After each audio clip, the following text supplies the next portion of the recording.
Et si l'âge n'était pas une limite, mais une opportunité d'avancer. Et si l'âge n'était pas une limite, il n'est jamais trop tard pour briller.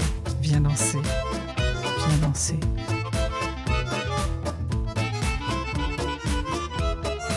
Viens danser. Bienvenue dans ce nouvel épisode de 50 ans et alors.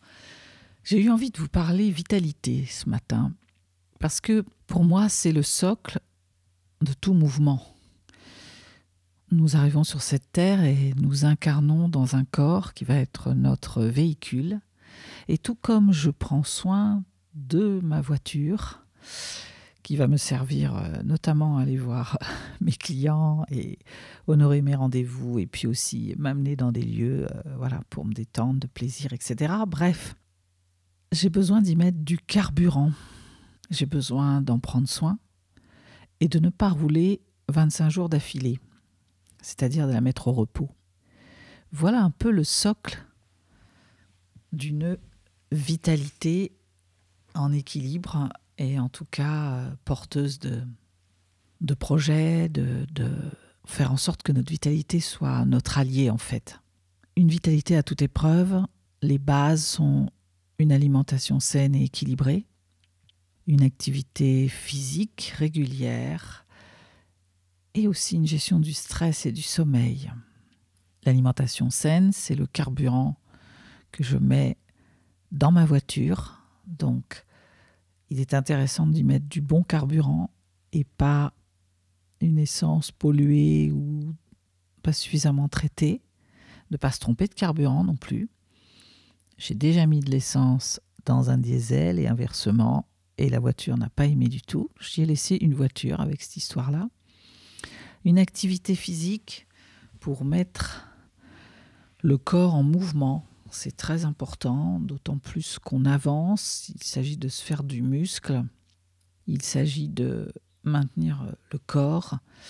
Et il y a aussi une question de garder l'énergie vitale en fait. Je viendrai vous parler de ça dans un podcast particulier. Je vous en reparlerai en temps utile. Et une gestion du stress et du sommeil, le stress est consommateur d'énergie. Et à double titre, c'est-à-dire que déjà il nous génère des tas de conséquences et d'impacts que nous n'aurions jamais eu autrement. Sur le sommeil, on dort moins bien. L'accélération du rythme cardiaque avec tout ce que ça impacte. Je ne suis pas médecin, mais je sais que le stress fait des dégâts. Et puis, qui dit stress, dit compensation du stress. Et c'est surtout là que c'est intéressant de regarder, c'est que pour compenser, je vais peut-être me mettre dans des comportements un peu compulsifs sur la nourriture, un peu excessifs sur d'autres comportements, et générer notamment peut-être des addictions et en tout cas des déséquilibres dans le corps. Et le sommeil, on dit qu'il y a des fonctions qui se passent dans le sommeil qui ne se passent pas, qui ne se mettent pas en route quand on est réveillé. Il y a aussi une histoire de se régénérer et de faire en sorte que la machine puisse repartir comme il faut. Et puis il y a aussi faire un reset. S'endormir, c'est repartir à zéro le matin, un peu frais et avec de nouvelles pensées. C'est explorer aussi nos rêves, se donner une possibilité de digérer la journée qui s'est passée et d'en tirer peut-être quelques enseignements. Bref, c'est essentiel. Alors moi, j'avais envie de faire un focus. Je reviendrai vous parler de l'activité physique et puis stress et sommeil. Je voudrais vous parler alimentation parce que c'est un sujet qui me tient à cœur. J'ai fait, comme beaucoup d'entre nous, moult régimes avec des poids un peu yo-yo. J'ai pris des bonnes résolutions que j'ai commencé à tenir et puis que je n'ai pas tenues sur la durée. J'ai fait des monodiètes. Bref. J'en ai essayé des choses. Je ne citerai aucun régime ici, mais j'en ai fait un paquet. Pour finalement me rendre compte que peut-être cela se situait, en tout cas, si ce n'est dans l'alimentation et de la façon de manger, aussi dans la manière de s'alimenter, mais surtout dans ce que venait dire la nourriture. Ce n'est pas l'objet de ce podcast, je vous en ferai un. J'ai fait un jour un coaching, j'ai travaillé sur les kilos émotionnels et j'ai fait un coaching et je viendrai vous en reparler. Ce sera probablement le prochain d'ailleurs. Un peu de patience. Là, je voulais juste vous dire qu'après avoir fait moult régimes, en fait, là, j'ai réussi à perdre 1,6 kg en 7 jours. Je ne sais pas si c'est peu, beaucoup ou pas. Pour moi, c'est important parce que ça fait des mois, voire des années, que je tente des choses, que je perds un peu et que je reprends. Et là, j'ai perdu 1,6 kg en 7 jours et je ne les ai toujours pas repris. C'était le mois dernier. Je ne les ai pas repris et pourtant, je continue d'honorer les invitations avec mes amis. Je fais parfois des écarts conséquents avec un peu d'alcool, les apéros, les desserts que j'adore. Et ça ne bouge pas. Je me fais plaisir aussi. Voilà, j'aime manger et pas toujours très équilibré. Alors je voulais venir vous partager une réflexion. Ça n'est pas forcément une route à suivre, c'est juste un partage de quelque chose que j'ai conscientisé et qui fonctionne pour moi. Je n'ai pas fait de régime. Je ne fais plus de régime. Je veux arrêter les régimes qui font qu'on peut facilement perdre des kilos dès lors qu'on s'y attache.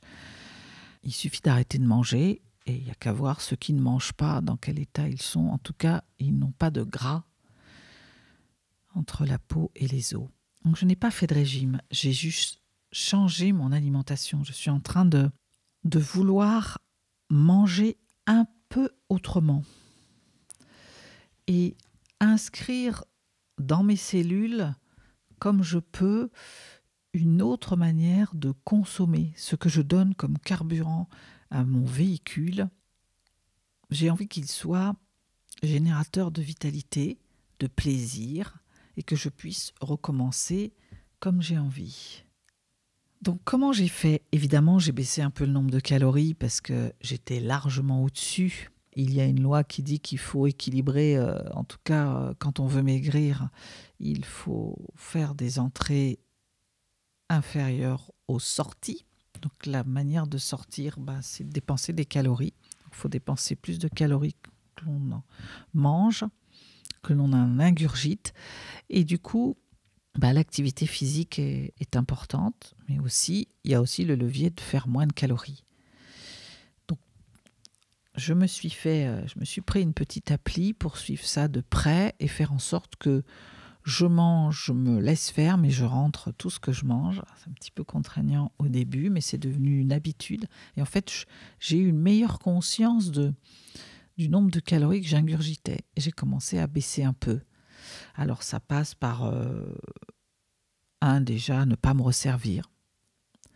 Diminuer les quantités la première fois et ne pas me resservir. C'est une habitude, c'est une discipline qui, après, fait que l'estomac s'adapte et finalement, maintenant, je mange moins en quantité.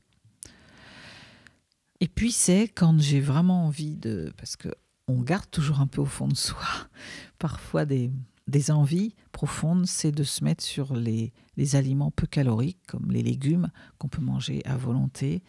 Donc, c'est sur ces aliments qui sont très nourrissants et peu coûteux en calories, je les charge à bloc.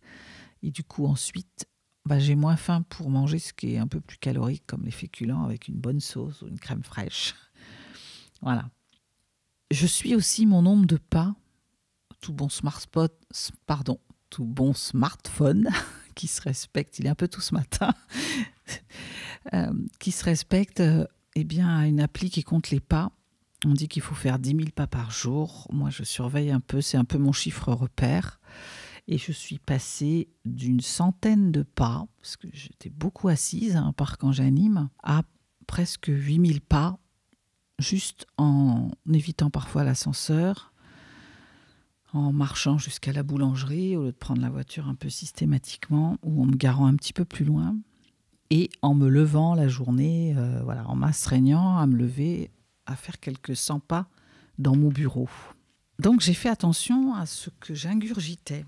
Et comment je l'ingurgitais, c'est le deuxième point, le comment. Bien sûr, il y a quoi manger, mais il y a aussi comment manger. Et j'ai découvert le fait de manger en pleine conscience. Jusque-là, je mangeais souvent sur le pouce, en vitesse. Maintenant, je m'arrête, je prends le temps et je prends le temps de savourer en fait ce que je mange. D'avoir vraiment cette histoire de... Je regarde les couleurs parfois dans mon assiette. J'essaie de reconnaître, si ce n'est pas moi qui ai cuisiné, les saveurs. Et surtout, je ne fais rien d'autre à côté. Parce que j'avais l'habitude de lire, de travailler, voire de regarder même une série quand je commence à être accro. Donc je peux continuer à faire ça de temps en temps. Mais la plupart du temps, maintenant, je me concentre sur ce que je mange. Et juste en faisant ça, ces deux choses-là, j'ai commencé à descendre. Et puis, il y a l'histoire aussi. Là, ce serait plus émotionnel, plus mental, plus psychologique, appelez ça comme vous voulez. Mais il y a une histoire de déculpabiliser aussi sur ce qu'on mange, peut-être de se faire plaisir, de respecter aussi un peu un rythme. Moi, il y a des moments, j'ai un peu faim, j'ai envie de faire un écart, je le fais. Et puis, il y a des moments où je mangerai presque par gourmandise, voire par ennui. Et du coup, je tiens un peu et une demi-heure après, j'ai oublié que j'avais envie de prendre quelque chose. Voilà, alors je suis encore en train un peu de chercher dans mon alimentation entre tous ces courants-là. Je n'ai pas forcément envie de m'inscrire dans un courant. J'ai plutôt envie de travailler le manger sain, ce qui va m'amener du carburant, ce qui est le moins trafiqué possible, et puis de m'ajuster aux quantités. Je me rends compte en pleine conscience que je suis plus vite rassasiée que je ne le pense et que le reste est une histoire d'envie ou d'habitude. Et donc, je m'arrête plus tôt. Pour résumer un peu ce que je viens de vous dire, je voudrais vous lire un extrait de Michel Sim, le livre de Michel Sim, ce docteur que l'on voit, vous avez dû voir à la télé, animateur télévisé populaire, qui a écrit un livre qui s'appelle « Vivez mieux et plus longtemps » et qui vous donne les 5 principes simples dont vous pouvez ressentir rapidement les bienfaits. Le premier, c'est équilibrer vos repas.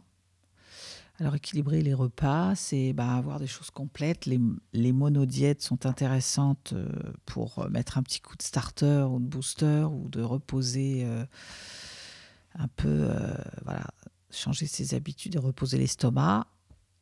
Or, ces monodiètes, il est intéressant de manger d'un peu tout, équilibré, c'est-à-dire glucides, avec les céréales complètes de préférence, des protéines. Donc parfois on peut se dire tiens, je vais moins manger de protéines, c'est important.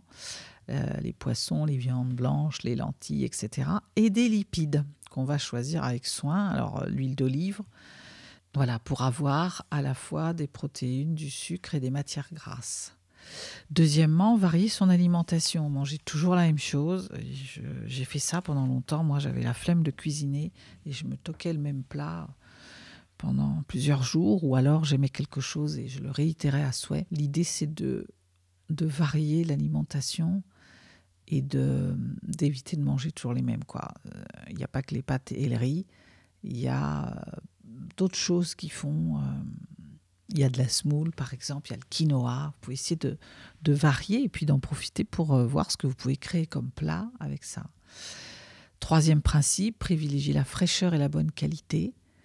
Les produits de boulangerie industrielle et les plats préparés congelés, c'est pratique. Évidemment, ça rend service. C'est même parfois très bon dans certaines marques, mais ce n'est pas forcément excellent pour la forme parce qu'il y a toujours des rajouts de sel. Voilà. Donc, c'est bien de les consommer à dose homéopathique. Après, il y a l'idée d'être raisonnable. C'est ce dont je vous parlais. On a tendance à se resservir par habitude, pour être poli quand on est invité. L'idée, c'est de manger vraiment à sa faim, mais d'arrêter de manger quand on est rassasié, en fait.